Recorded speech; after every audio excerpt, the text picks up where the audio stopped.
नाज़रीन, इस्लामाबाद में अदालत भरिसां आपघाती धमाके में 5 ॼणा शहीद ऐं 13 खां वधीक ज़ख़्मी थी पिया आहिनि। पुलिस ज़रिए जो चवणु आहे त आपघाती बमबार अदालत अंदरि दाख़िल थियण जी कोशिश कई ऐं पाण खे धमाके सां उॾाए छॾियो।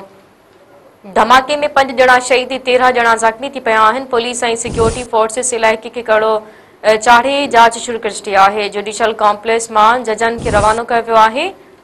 इतलात वफ़ाक़ी घरू वज़ीर मोहसिन नक़वी वाक़े वारे हंधि पहुची वियो आहे। सिक्योरिटी ज़रियनि मूजिबि आपघाती बमबार जी मुंडी हथाई आहे। नाज़रीन, अवां खे ब्रेकिंग न्यूज़ ॾियूं पिया। इस्लामाबाद में अदालत भरिसां आपघाती धमाके में 5 ॼणा शहीद ऐं 13 खां वधीक ज़ख़्मी थी पिया आहिनि। पुलिस ज़रिए जो चवणु आहे त आपघाती बमबार अदालत अंदरि दाख़िल थियण जी कोशिश कई ऐं पाण खे धमाके सां उॾाए छॾियो।